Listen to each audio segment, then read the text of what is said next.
Hola, bienvenidos a esta nueva sesión. En este caso estamos ya en la 9ª y vamos a tratar el tema de la escuela de padres aplicada a una cuestión para mí fundamental. Ya hemos visto la autoestima, el apego y la autoconfianza en sí mismo. Hoy vamos a ver una cuestión que está siendo, a partir de la pandemia, muy insidiosa, que es el tema de los miedos, cómo cogen los niños miedos, y a partir de ahí pueden venir un cúmulo de trastornos transitorios, pero que pueden afectar, por ejemplo, coger el COVID, que mis padres se mueran, que se queden sin trabajo, cómo hacer, voy a volver a estar con mis amigos. ¿Les ha afectado la pandemia a nuestros hijos? Y en la página de Alba Padres he ido publicando algunas cuestiones. Pues bien, vamos allá.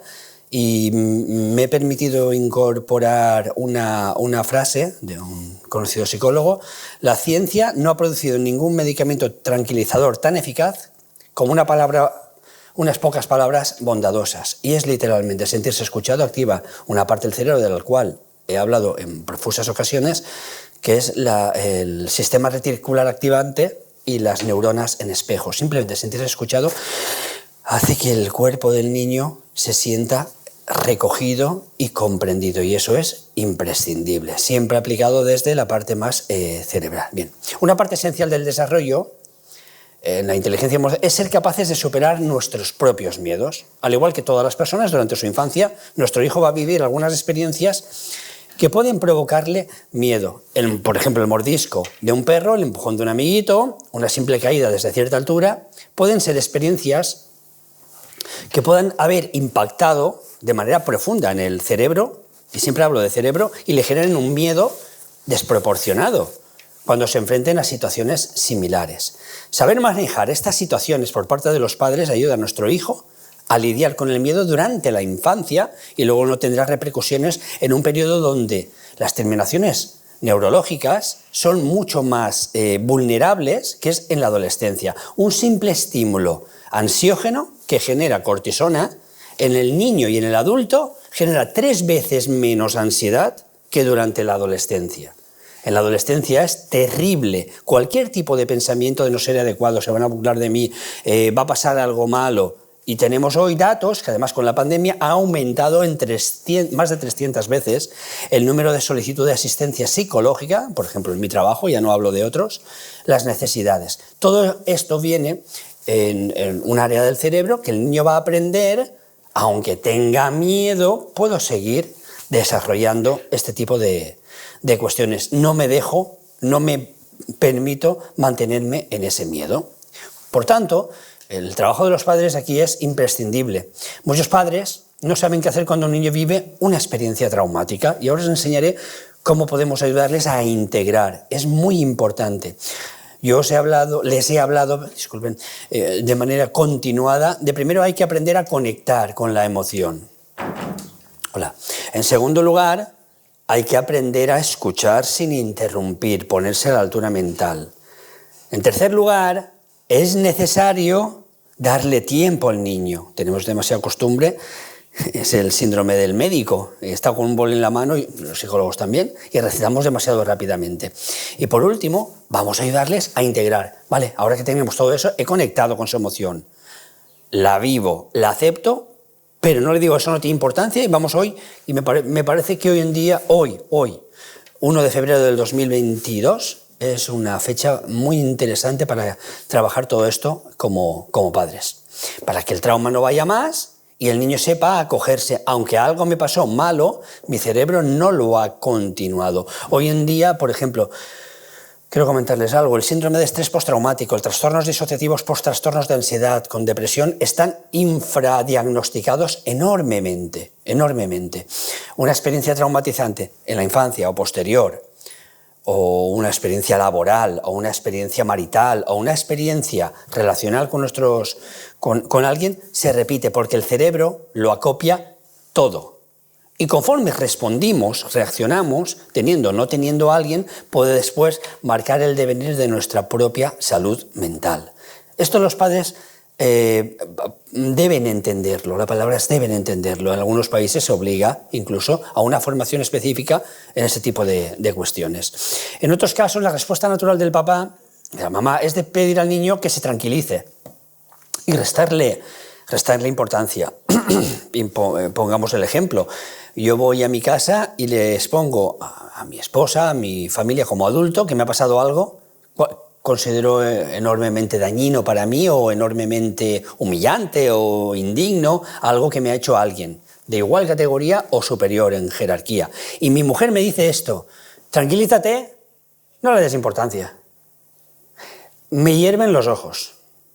Y eso lo hacemos constantemente con nuestros hijos, que además tienen la capacidad del freno mucho más infraconectada, con lo cual se sienten muy poco conectados, muy poco comprendidos. Estamos viendo la importancia de todo esto. Aunque no lo creamos, esa actitud puede ser tan dañina como el darle demasiada importancia. Ser sobreprotector o ser indiferente hacen muchísimo daño. Al niño está claro que quitarle ligero el asunto cuando el niño se tropezó, en un ejemplo habitual, o se lleva un pequeño susto, va a aligerar la carga emocional y el niño va a poder tranquilizarse. Sin embargo, cuando el susto ha sido más fuerte, y hay que ver cuando podemos intervenir, el cerebro del niño no es capaz de superarlo por sí mismo, el miedo puede echar raíces en su interior. Y la palabra miedo no es algo abstracto. La palabra miedo es una continuación de neurotransmisores que hace que inhiba el cerebro, dopamina, serotonina, sistema GABérgico y oxitocina. Y la oxitocina y todos los neurotransmisores que he comentado dan al niño energía, gana de vivir.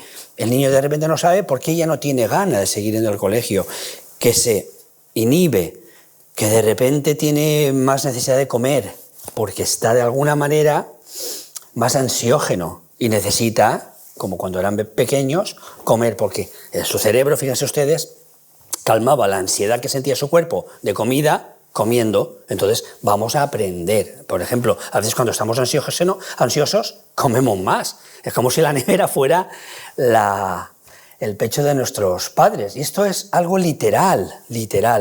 Hay algunos estudios fantásticos sobre esto. En periodos de crisis, por ejemplo, cómo la gente se abalanza, si recordáis en el inicio, cómo se abalanzó a los centros comerciales con pánico por la comida. Es algo que nos sacia y nos da tranquilidad. Pero esa no es la cuestión. Yo voy a explicar hoy 2 estrategias, porque es una escuela de padres muy aplicada, para ayudar a vuestro hijo a superar esos traumas. Primero, desde la infancia, y después hablaré qué le pasa al cerebro de nuestros adolescentes. Bien, vamos a ayudar a integrar experiencias traumáticas. Hace 2 semanas, unos 10 días, en los niños pequeños os mostré en niños pequeños y adolescentes qué podemos ver para ver que el niño está teniendo algo. Quejas físicas frecuentes, para lo que no se encuentra una enfermedad actual. Físicas frecuentes: me duele el estómago, tengo dolores de cabeza, estoy mareado. Bien, cambios en el rendimiento académico: no me puedo concentrar, preocupación excesiva negativa para asistir a la escuela, al acostarse, a dormir, a participar en actividades normales para un niño de su edad, hiperactividad, inquietud cuando el niño nunca ha sido así, movimiento constante más allá del juego regular, automanipulaciones constantes, lo vais a ver, el niño no se siente suelto, las manos son muy expresivas, pesadillas persistentes, a veces pesadillas de persecución, pesadillas de muertes, pesadillas de caídas, pesadillas de algo imprevisto, desobediencia o agresividad persistente, cuando alguien está muy inhibido y tiene el freno frontal todavía inmaduro, de repente explota, y lo explota con la hermana pequeña, con el perrito o con lo que se nos ocurra. Desobediencia o agresión persistente y rabietas frecuentes o inexplicables. En los adolescentes hay algunas diferencias, en el primero y en el segundo es parecido, preocupación excesiva también, pero aparece del 4º al 7º unas diferencias sustanciales. Aislamiento social. Si el niño pequeño no puede aislarse, el adolescente pega más portazos en su interior, en su habitación, se aísla y busca actividades lúdicas solitarias. Y hoy tenemos más posibilidades que nunca con los móviles de hacer ese tipo de cuestiones, de encerrarse. Uso y abuso de alcohol, de drogas, pero sobre todo de trastornos potencialmente adictivos. Ludopatía, juegos en red, juegos que le hagan de alguna manera, tengo miedo, de repente hago algo para sentirme bien, tener un éxito, teniendo, por ejemplo, un juego Me activo mucho. La semana pasada sobre una cosa, me han escrito varios padres, me han llamado, y cosa que agradezco, sobre un reto viral que ha aparecido en Madrid, se está expandiendo por toda España. Unos niños, si me seguís las redes sociales, si me siguen ustedes, unos niños de 13 años que desaparecen, y el reto es 48 horas para ver si la policía me busca, me sigue y me hace cierto tipo de cosas. Es buscar un reconocimiento, es como algo para decir, mira, porque tienen una ausencia de algo, y algo está pasando en su interior. Y también de repente ataques de rabia, actitudes de maldad o irritabilidad crónicas. Vale. Bueno, recordaremos que existen dos hemisferios, el más racional, que es el izquierdo, y el derecho, que es el más intuitivo. Precisamente es el hemisferio derecho donde se quedan grabadas esas experiencias traumáticas en el derecho. Si eres capaz de recordar alguna experiencia traumática de tu vida, podrás comprobar que recuerdas algunas de esas escenas en forma de imágenes. Las recordamos en forma de vídeo, imágenes sueltas. Los militares que regresan de la guerra experimentan flashbacks de los ataques, que no son otra cosa que fogonazos de imágenes que el cerebro no pudo procesar. Un niño que ha vivido un acoso tiene fogonazos de imágenes, el resto se le bloquea. Una persona con moving laboral tiene fogonazos de un trato humillante, discriminatorio o del hostigamiento que ha recibido.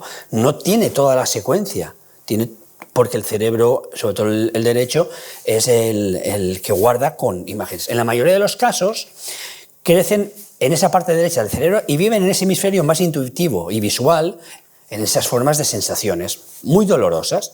Cuando la experiencia traumática es pequeña, el niño es capaz de entenderla por sí misma. Si el susto es mayor, el niño puede no ser capaz de procesar esa experiencia. Y entonces aparece lo que conocemos como un miedo irracional, a relacionarme, a estar, a pensar, a sentir. Como por ejemplo, supongamos que un perro se abalanza ladrando sobre vuestro hijo. Aquí he puesto un ejemplo que nos puede servir para todos, pero hay otro tipo de miedos irracionales. Tenemos que saber qué es lo que le está pasando. Aunque su dueño sea capaz de pararlo a tiempo, el susto, fijaos, el niño pequeño, que a veces es más grande el perro que el niño, se siente indefenso. Se inunda en menos de 3 milisegundos todo su cerebro, me van a atacar, estoy en peligro, y el pensamiento irracional inmediato es, voy a morir, no ve nada más. Y eso ha generado ahí un shock. Ese shock se guarda en el hemisferio derecho. Bien, en primer lugar, la imagen del perro atacando, y en segundo lugar, la sensación de pánico. Y el pánico no es racional. La sensación de pánico es no poder activar, aparte del lóbulo frontal. ¿Qué hago? Me bloqueo. Hemos tenido, ya os he dicho antes, una profusión y frecuencia y duración, intensidad y gravedad de ataques de pánico durante la pandemia y otro tipo, y ahora actualmente también. Bien. Las impresiones han sido tan fuertes que si no hacemos nada por evitarlo, pueden quedarse grabadas en su cerebro para siempre. Y el niño puede desarrollar ese miedo irracional a los perros o cualquier cosa secundariamente relacionada con los perros. Nosotros como padres podemos diluir esas impresiones, es decir, ayudar a desactivar esas imágenes traumáticas. Podemos hacerlo. Lo único que tenemos que hacer es ayudar a vuestro hijo a hablar de lo que ha visto y de lo que ha sentido. Cuando una persona asustada habla y describe lo sucedido, su hemisferio izquierdo, el que se encarga de hablar, comienza a comunicarse con el derecho. De esa manera tan sencilla estaremos evitando que la parte verbal y lógica en el cerebro ayude a la parte visual y emotiva a superar esa experiencia. A este proceso le llamamos integrar la experiencia traumática. Las personas que me conocen saben que yo trabajo mucho con dibujos, porque es anterior el dibujo al lenguaje escrito. Entonces somos más fáciles de integrar todo lo que dibujamos y tiene mucha más riqueza si sabemos trabajar con eso.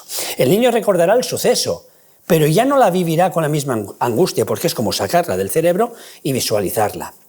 Lo habrá integrado con la normalidad necesaria, con una experiencia desagradable, pero lo habrá integrado, porque una cosa o está integrada y la dejo, no me gustan los sustos, obviamente, pero no me pongo en pánico. O será un trastorno no integrado, lo que los psicólogos llamamos disociativo, no está asociado a mi experiencia. Y cualquier cosa me hace sudar, me pongo enfermo, me agobio y anticipo cualquier hecho traumatizante. Bien, en la siguiente diapositiva podemos ver una representación de cómo funciona el proceso. Y aquí lo tenéis.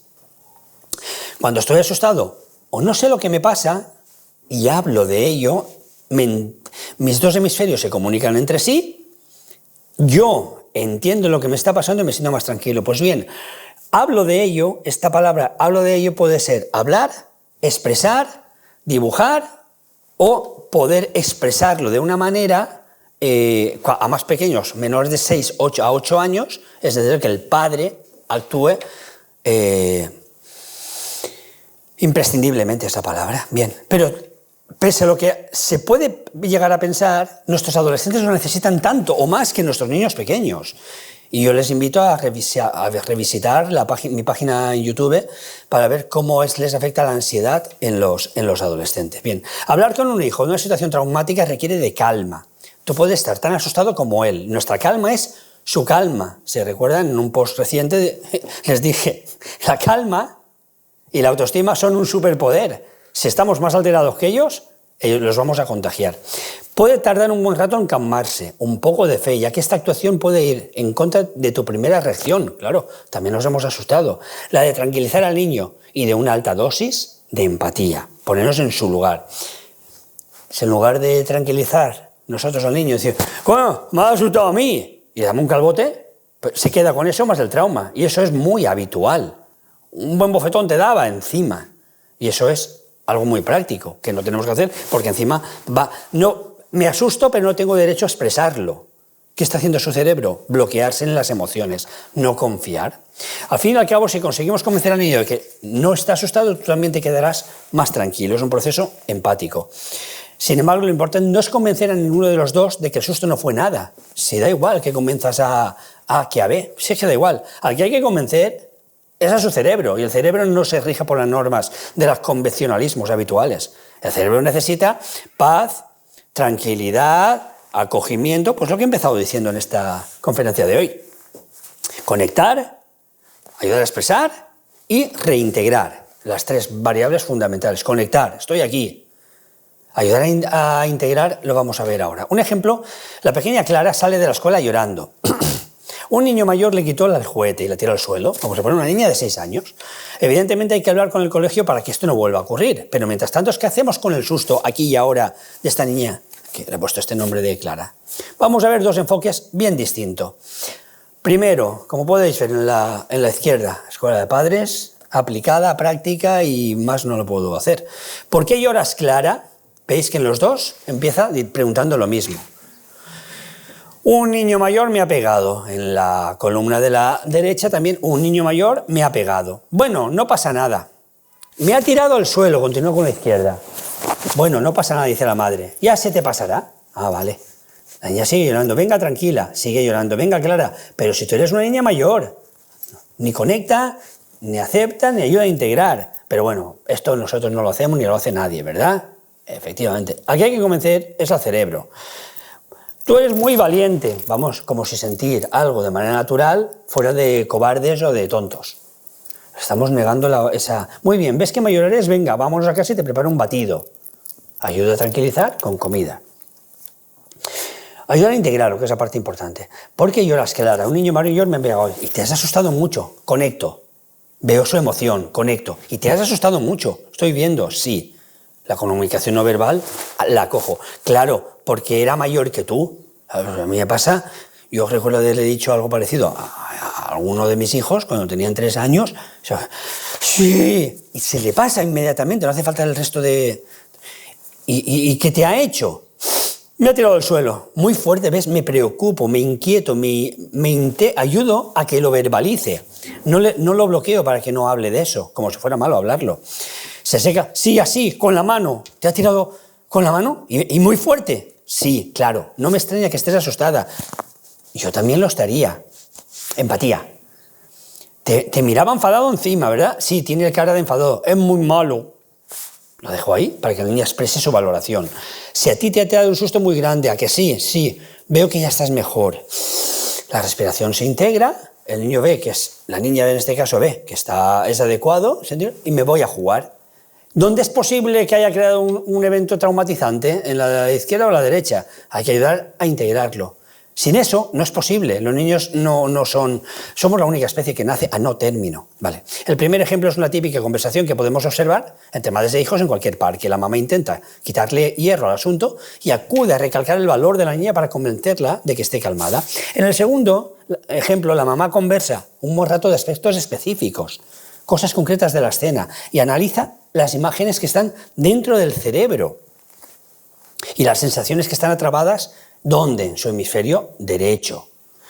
Le pregunta por lo que la niña en le hizo exactamente, se detiene a ver su tamaño, así como el aspecto que tenía. En distintos momentos también hace hincapié en lo asustada que se sintió la niña. En las respuestas de estas se observa, poco a poco se va sintiendo más calmada. Como se puede ver, la segunda técnica requiere de un poquito más de tiempo y de conversación que el estilo tradicional, pero sin lugar a dudas es la manera más segura de que el cerebro, que no la persona, el cerebro se sienta más segura y tranquila, y que no se lo lleve esa experiencia a su casa a pensar que todas las personas son peligrosas o que le pueden afectar cualquier historia. Otro ejemplo. Adrián ha visto una escena en una película de miedo en casa. Cuidadito con las películas de miedo, tanto con adolescentes como con niños. De su tío Juan. En esta escena, una persona es perseguida por un zombi, cayéndose los ojos y la piel y lo que queráis. Que ningún cerebro está preparado para eso. Que estira los brazos para agarrarla. Esa noche, cuando Adrián vuelve a casa, su tío Juan nos comenta que el niño se ha asustado mucho. Os asegura que ha intentado calmarlo, pero que el niño estaba, pues, muy asustado. Decides hablar por la noche con el niño. Veamos la diferencia entre la manera de proceder de su tío y la de un padre que sabe cómo ayudar a su hijo a integrar una experiencia traumática. Bien, lo que hizo el tío Juan y lo que hizo papá. Vamos, Adrián, no te asustes. Sigue llorando. Pero si el zombie es de mentira, como si el niño lo supiera. Sigue llorando, obviamente. Pero si no hace nada. El niño ya mete la cabeza debajo del cojín. Mira, Adrián, el zombie es muy tonto y no hace nada. No saca la cabeza. Mira, soy el zombie y encima hacemos bromas con eso. Encima hacemos bromas con esto. No quiero mirar, que es una broma. Es como si alguien nos acosara en el trabajo y viene alguien a imitarlo o digo, mola, sí. Y ese tipo de maltrato, que es un maltrato, lo hacemos con nuestros hijos. A ver si nos vamos enterando. No me hace gracia, dice el niño. Quiero ver a mi mamá. Vale, vamos a ver a tu mamá, pero cuando te calmes, que si no vas a asustarla. Encima vas a aplazarlo. Entonces se calma, con cara de asustado, es decir, internamente el hemisferio derecho sigue estando ahí, muy palpitante. Vamos a ver el de la derecha. Me ha dicho, tío Juan, que te has asustado. Sí, había un zombi. ¿Te ha dado mucho miedo? Pregunto cómo está la imagen del derecho. Sí, se pone a llorar porque vuelve a activarlo. ¿Cuándo se nos activan esas imágenes? Cuando estamos más relajados, cuando volvemos a casa, estamos por la noche y por eso frecuentemente ocurre el insomnio, porque en el momento en que estamos más relajados, nuestro cerebro suelta imagen en el hemisferio derecho que no podemos procesar, porque hay algo de imposibilitante.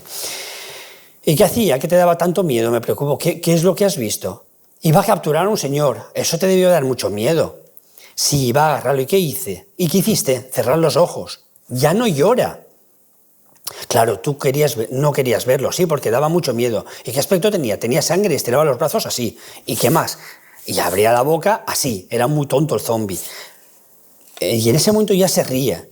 Bueno, parece que estás más tranquilo. Mañana volvemos a hablar un rato, ¿vale? A dormir, campeón. Bien. Es importante ser cálido y cercano a la hora de hablar con el niño de sucesos que le han provocado miedo. El niño debe sentir mucha cercanía y que lo comprendemos perfectamente. De lo contrario, sentirá que nos reímos de él. No hace falta dramatizar, simplemente estar tranquilos y escuchar con empatía, intentando saber cómo se sintió el niño en ese momento. Cuanto más procese el niño verbalmente las imágenes, cuando más pueda hablar y más pueda quitarle de manera automática el efecto, el tamaño del efecto del dolor que tenía, mucho mejor. Lo vais a ver inmediatamente. En cuestión de menos de 30 segundos vais a ver qué pasa del llanto, primero desesperación, llanto, indiferencia y hasta risas. Y es muy rápido, cuanto más precoz lo hagáis, mucho mejor. Vale. Pues a los adultos nos ocurre exactamente lo mismo. Ayudemos a nuestro hijo a procesar con los dos hemisferios las experiencias traumáticas y crecerán seguros de sí mismos y sin miedos. ¿Y cómo lo podemos hacer? Pues los miedos son parte natural del desarrollo del niño. Por mucho que intentemos evitar que nuestro hijo sufra experiencias traumáticas, Siempre habrá algún miedo que lo alcance de una manera o de otra. Miedo es vergüenza, por ejemplo, a no ser suficientemente bueno, qué sé yo, en el fútbol, o a que las demás me dejen de lado, o a que ocurran cierto tipo de cuestiones anticipatorias. Cuando esto ocurre hay una estrategia que puede ayudar al niño, no solo a superar ese miedo en la infancia, sino a aprender a superar cualquier miedo que venga a lo largo de esa vida. Porque al crecer conectarán con cómo fue la primera vez o las primeras veces que este malestar se me fue y el cerebro, por homeostasis, necesita una solución automática. El cerebro, de manera automática, el 90% de las decisiones que hace nuestro cerebro es automática, sin nuestro conocimiento incluso. Hay autores que dicen, ¿y quién está al mando ahí? El cerebro, créanmelo, el cerebro. Pues va de manera automática a buscar cómo se solucionó. Y hay una zona que se llama ínsula, que está justamente en la parte alta del cerebro, que va a recuperar cómo fueron las primeras experiencias. Hay dos emociones que solo se superan enfrentándonos a ella, el miedo y la vergüenza. Y prácticamente lo anticipado son lo mismo. Si alguna vez te has caído de una bici, de un caballo, de una moto, sabrás que la única manera de superar el miedo es volverse a montar. De hecho, cada vez hay más artículos diciendo no dejes de hacer lo que tienes que hacer. Bien, voy a pasar muy rápidamente. Hay dos tipos de miedos, los instintivos y los adquiridos. Los miedos instintivos son los que aparecen en el niño de manera natural, sin que haya una experiencia previa. La mayoría de las personas tienen miedo natural a las serpientes. Es un miedo instintivo. El adquirido es, el niño se cayó la primera vez de un árbol y cada vez que se acerca a un árbol y luego lo va expansionando, tiene miedo. Y habrá que buscar cómo fue la primera vez. Lo que tenemos que hacer es ver qué es lo que ocurrió con ese tipo de situaciones. Bien, voy a acompañar la explicación de unos 7 pasos que desarrollo con un ejemplo práctico que va a ayudar a comprender y recordar una técnica que desarrollo. Sonia tiene 4 añitos. Le encanta jugar a hacer equilibrio y subirse en las alturas. Un día caminando sobre una tabla situada a una pequeña altura y de alguna manera pierde la concentración y se cae. Cosa con 4 añitos podemos mirarla. Cuando yo voy al parque o voy a visitar, puedo ver cómo reaccionan los padres. Y es inmediato. Vamos a ver si está generando más miedo, ayudando a integrar, o la indiferencia está haciendo sentir al niño aún más culpable y avergonzado. Veamos cómo puede Sonia, con ayuda de su mamá, superar este miedo adquirido. Primero, utilicemos la empatía para calmar, que son los pasos que os digo. Ese cerebro emocional que solo siente la necesidad de salir corriendo. Y que un poco... Bien, la madre. Menudo susto te has dado. Sí, claro, te has caído y te has asustado. Sí, este es el primer punto, ¿vale? Empatía. Validamos el miedo y dialogamos a la importancia de afrontar ese miedo. Ya me has dicho que no quieres volver a subir, ¿verdad? Sí, yo no quiero. Claro, pero es importante que vamos a intentarlo para que no tengamos miedo. Validamos el miedo, es lógico tener miedo. Pero no le quitamos en ese mismo momento la importancia de volver a intentarlo, porque si no se va a instaurar rápidamente, yo no quiero. Y eso va a crecer muy rápido en el cerebro del niño. Utilizamos la comunicación cooperativa para que sepa que va a superar juntos. Empatía, ¿qué respuesta vamos a hacer? Afrontamiento y, por último, comunicación cooperativa. Ya me imagino, yo creo que podemos intentarlo juntas. Me da miedo. Mamá te va a ayudar, vamos a hacerlo juntas y yo te tomaré la mano todo el rato. Cuarto, llegamos a un acuerdo, vamos a intentarlo juntas, pero solo un poquito. Una negociación, un poquito.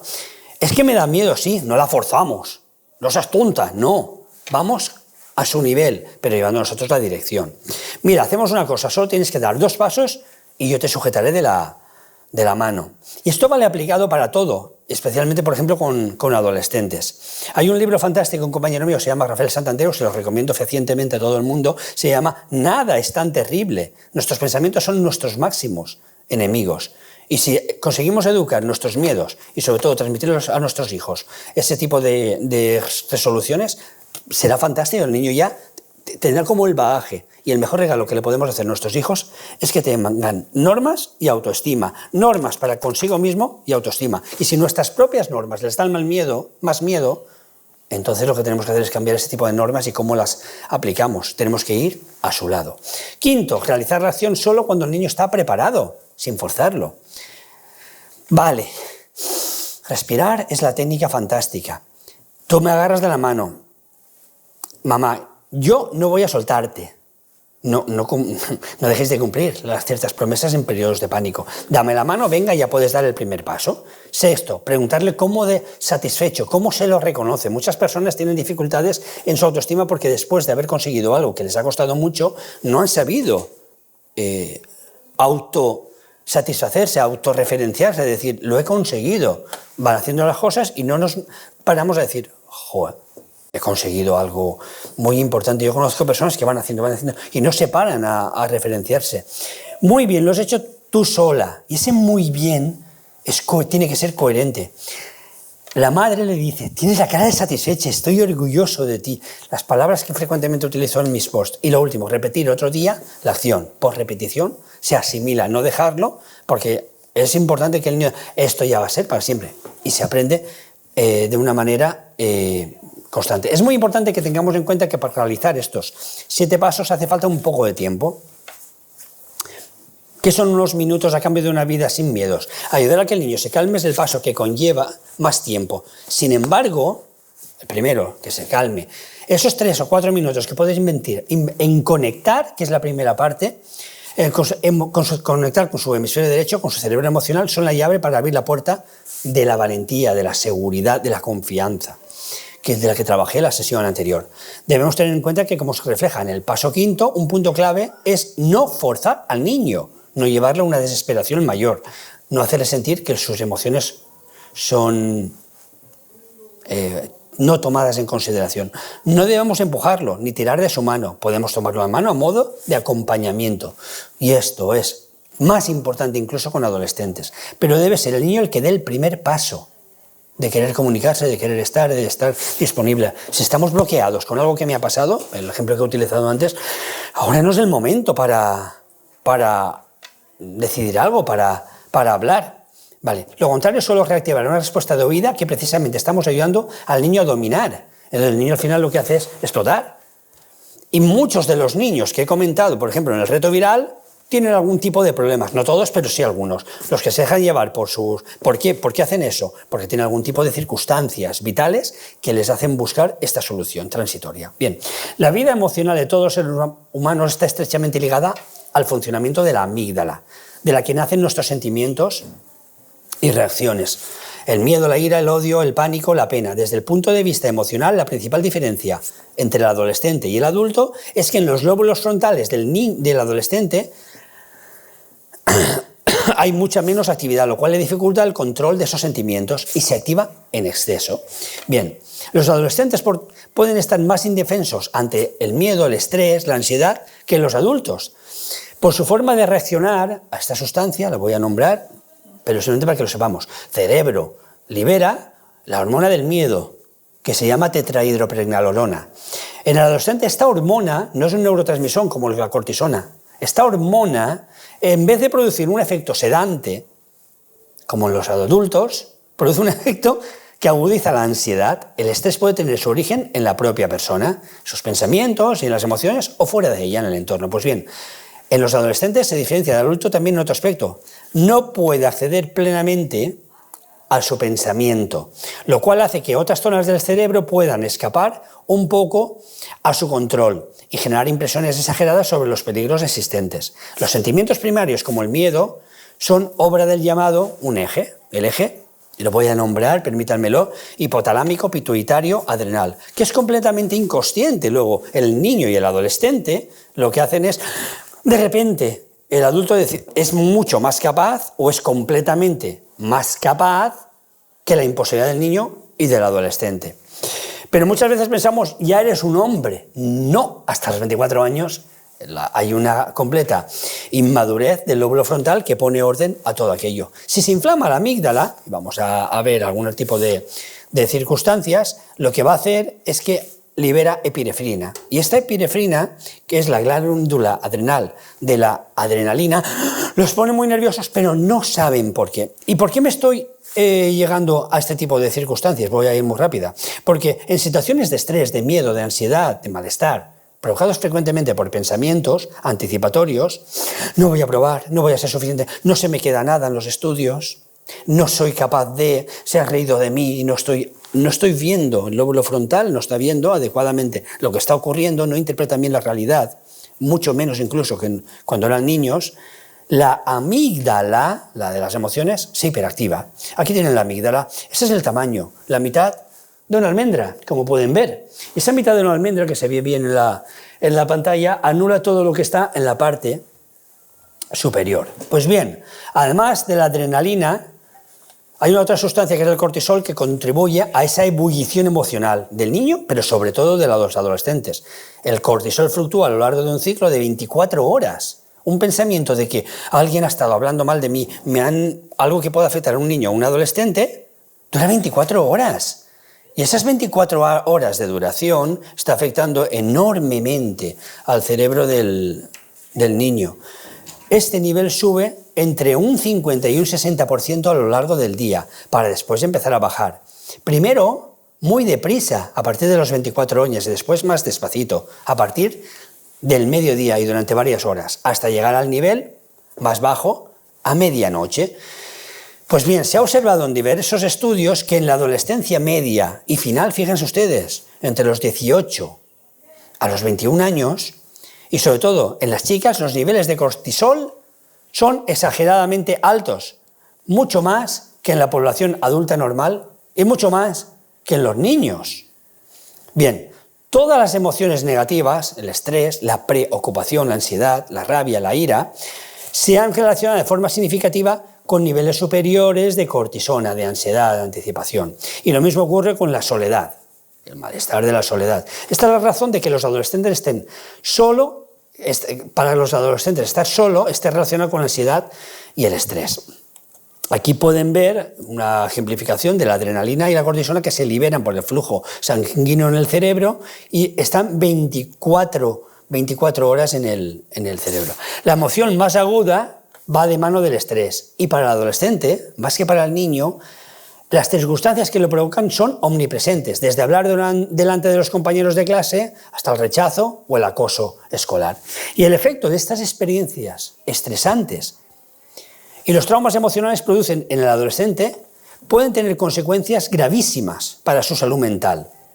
Hay una enorme profusión en España de trastornos ansioso-depresivos, incluso con enormes daños. Ha crecido muchísimo, lo saben ustedes, a nivel en España, los intentos y las complicaciones por suicidio en España. Yo estoy trabajando muchísimo con adolescentes que no tiene que ver con otro tipo de situaciones más que con la percepción de la realidad. En el adolescente el estrés actúa de forma distinta que en el adulto. Y los efectos en el aprendizaje y la memoria del adolescente pueden abocar este problema de salud mental, entre ellos la depresión y el estrés postraumático. El estrés también provoca a menudo abuso de sustancias. Bien, son niños normales en todo lo demás, pero cuya capacidad de desenvolverse en la vida puede quedar muy mermada por el estrés. Porque son sus cerebros del niño y sobre todo del adolescente más vulnerables, les hace más daño a esas dos sustancias que he nombrado antes, o que la adrenalina y la cortisona. El estrés es sumamente pernicioso para el aprendizaje. Un poco de presión puede motivar, pero cuando se pasa de cierto límite, el estrés provoca desatención y una verdadera incapacidad para aprender, con lo cual luego tienen especialmente problemas escolares. Todos hemos visto a ese niño nervioso en concursos de conocimientos, se queda paralizado y algo que se sabe de memoria de repente se convierte en un enigma porque ya no sabe localizarlo en su cerebro. Esta paralización de la memoria es real, para empezar. Una zona del cerebro se llama hipocampo, del mismo tamaño, media almendra, en la base emocional del cerebro, la parte derecha, deja de funcionar con normalidad. Una parte del cerebro fundamental deja de funcionar, no hay conexión. Bien, es como si un bolígrafo de repente dejara de tener tinta. Ya no escribo, ¿cómo es posible? ¿Por qué? Porque esa explosión de cortisol, y es importante que ustedes conozcan esto, que se produce durante una reacción de ansiedad, de estrés, de miedo, puede interferir en la memoria. Aquí les voy a mostrar una situación muy típica. Las ratas en A y B realizaban bien una tarea en condiciones normales. Era un ejercicio de laberinto habitual y también en una jaula nueva. Aprendían en una primera jaula y después se les pasaba a la segunda jaula donde veía que había habido transfer del aprendizaje. Habían aprendido bien. Eran ratas infantiles y ratas adolescentes. Pero si se colocaba un gato, algo que les daba miedo, fuera de la jaula, aunque se sabían protegidas, se anulaba la jaula a su vista y todo era miedo. Se quedaban quietas, a menudo incapaces de aprender. Es más, eran incapaces de recordar cómo se hacía, y algunas se podían morir incluso de hambre o de pura supervivencia, estrés postraumático, disociación, no había conectividad. En cortes del hipocampo de ratas estresadas, el estallido de esta estimulación provocaba una potenciación a largo plazo del aprendizaje, lo que habían aprendido inicialmente, muy inferior a las de ratas del grupo control que no habían vivido esta experiencia traumatizante. Prueba del efecto de las hormonas del estrés en la sinapsis. Tenemos que tener en cuenta las cosas que el niño y el adolescente, entonces, considera estresantes, porque le ha afectado conectar, ayudar a expresar el lóbulo derecho con imágenes y después ayudar a integrar. No venga, sino rápidamente, y es mucho más profuso y doloroso en los adolescentes. En general, este experimento lo que provocaba es que el pensamiento, que es el que nos va a dar la solución de esa situación dolorosa, pierde agilidad. Personas muy inteligentes de repente se quedan muy bloqueadas. De hecho, hay estudios que hablan de a más inteligencia, más bloqueo, porque son más vulnerables a un análisis más profundo de todas estas situaciones. En estudios coloniales se ha descubierto que el cerebro de los adultos, después de un periodo de estrés, se recuperaba al cabo de unos 10 días. En cambio, en animales en periodo infantil o adolescente, los efectos del estrés se prolongaban unas 3 semanas, de 10 días a 3 semanas, más del doble, lo cual indica no solo que eran duraderos, sino que probablemente resultaban irreversibles si no habían tenido un adulto que les habían ayudado a integrar esas experiencias. Debemos entonces tenerlo en cuenta al pensar en los adolescentes y en los niños, en nuestros hijos, todos los elementos estresantes que les puedan estar afectando. ¿Y cómo afecta ese miedo? El efecto era mucho mayor, por ejemplo, en los machos que en las hembras. En una experiencia que ayer la publiqué en la Universidad de McLean de Boston, descubrieron que las ratas expuestas al aislamiento, solamente al aislamiento social, estamos con lo que empezaba diciendo de la pandemia, solían tener más problemas en ejercicios de huida ante una situación que necesitaban huir, y mostraban signos de lo que se podría considerar una conducta de indefensión, de impotencia. Ya decía que el efecto era mucho mayor en los machos que en las hembras. Eso tiene sentido. La conectividad entre ambos hemisferios es 7 veces mayor en las mujeres que en los varones. El cuerpo calloso, lo que conecta ambas partes de ambos hemisferios, es 7 veces más densa, tiene 7 veces más profusión en sustancia blanca, los cables del cerebro, y gris, por tanto, lo que va por dentro de la conectividad, 7 veces mayores, con lo cual, si este de abajo me está fallando o este también, tengo más profusión. En los adolescentes varones, lo que ocurre es que somos más analógicos que digitales. A, B, C. En las hembras se demostró que no sí. Pues bien, al analizar su cerebro se observaba una menor cantidad de sinapsis y de mielina, sobre todo en lo que he nombrado antes. Lóbulos frontales, toma de decisiones, y el hipocampo, que hice en otras experiencias en las cuales me fue bien. Por tanto, el estrés afecta más a los varones que a las chicas. Parecía que la amígdala aumentaba, incluso se inflamaba de tamaño, tal vez para afrontar el reto. Huir, anularse, atacar. Es evidente que el estrés alteraba la maduración del cerebro de las ratas, y también lo tenemos en adultos. Por tanto, el estrés, la ansiedad, el miedo y cómo se ha sobrellevado todo aquello es de suma importancia en el trauma emocional. Los adolescentes, comparados con el resto de la población, están mucho más expuestos a traumas emocionales, además. Los adolescentes y los niños, pero sobre todo en el paso, en la transición de primaria a secundaria, cuyas consecuencias para su cerebro en desarrollo pueden ser devastadoras. Un amplio estudio realizado en Carolina del Norte en el 2010, luego replicado en el 2021, mostraba que una cuarta parte de los adolescentes de 16 años había vivido un suceso de gran magnitud, una T mayúscula que llamamos, o un estresante extremo. Situaciones de todo tipo, desde un accidente grave, una enfermedad o la muerte de los padres, hasta un abuso sexual. La violencia familiar familiar, un desastre natural o terrorismo. Una cuarta parte, el 25%. Los sucesos de baja magnitud incluían la separación o el divorcio de los padres, la ruptura con algún amigo o un novio, con una novia. Un tercio de todos los adolescentes encuestados habían vivido sucesos de baja magnitud, al menos una vez en los 3 últimos meses.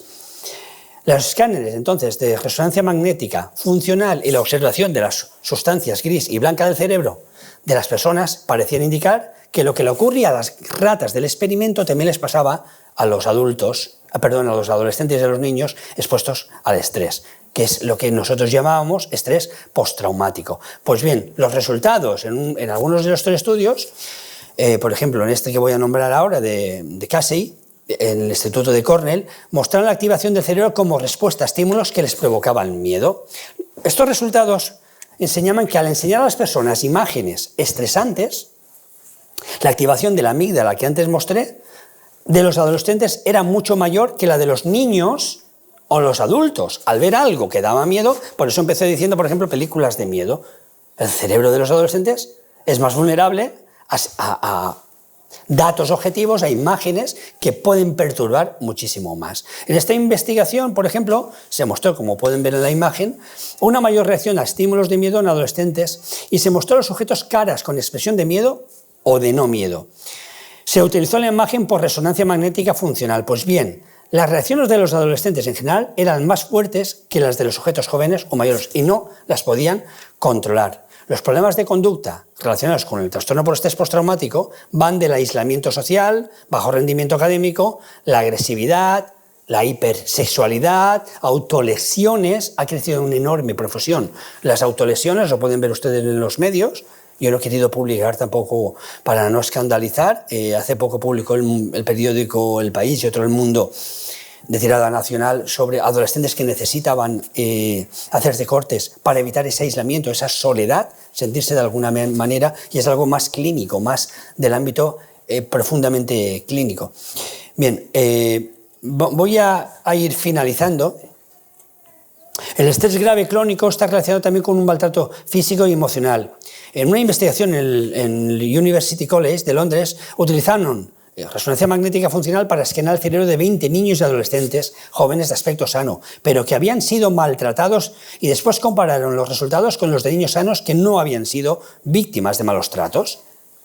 Los científicos descubrieron en los escáneres que cuando a los niños y a los adolescentes maltratados se les mostraban las caras de enfado que antes mostré, su amígdala y su ínsula anterior, de las que se sabe que intervienen no solo en la detección de amenaza, sino también en la previsión, la anticipación del dolor, mostraron mucha mayor actividad similar a la de un soldado en pleno combate. Es decir, es como si estuvieran literalmente en la peor de sus situaciones. Estudios realizados a finales del 21, del año pasado, revelaron que los adolescentes que habían sufrido maltrato o abandono físico o emocional mostraban pruebas de daño cerebral, conectividad. En este humildemente participé yo, aunque no hubiera ninguna enfermedad mental diagnosticable. Los psiquiatras no habían diagnosticado nada, pero sí lo había, porque una cosa es diagnosticar el cableado del cerebro y otra cosa ver en situación real qué es lo que le está ayudando. Cuando yo he hablado con adolescentes y he trabajado con ellos en mis investigaciones, siempre pregunto por la ayuda que han recibido para conectivizar esas experiencias traumatizantes. Bien, en Yale descubrieron que los adolescentes que habían sufrido maltrato o abandono emocional tenían menos sustancia bris en la corteza prefrontal y que jamás se recuperaría.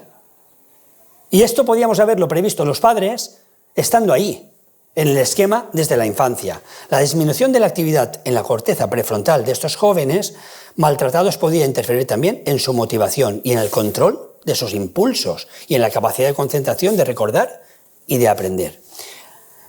Bien, las conclusiones. Realmente, volvamos a la infancia, ayudar a nuestro hijo a prevenir y a superar sus miedos es una tarea fácil si los padres están formados. No hacerlo lleva a consecuencias. El cerebro activará el hipocampo, la amígdala y la ínsula. Segundo, solo hace falta dedicar un poquito de tiempo a hablar con el niño y ser tan respetuosos, comprensivos y ayudantes a integrar el tiempo que necesita para calmarse y luego ayudarle en el esquema que les he dicho.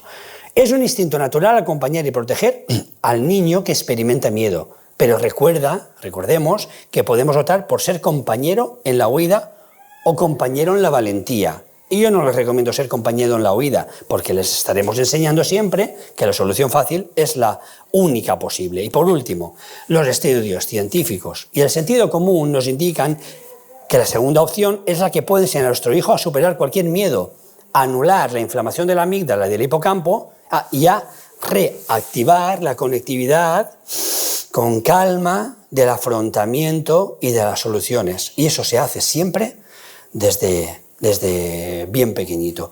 Pues nada más. Muchas gracias por su atención y les espero en el próximo vídeo.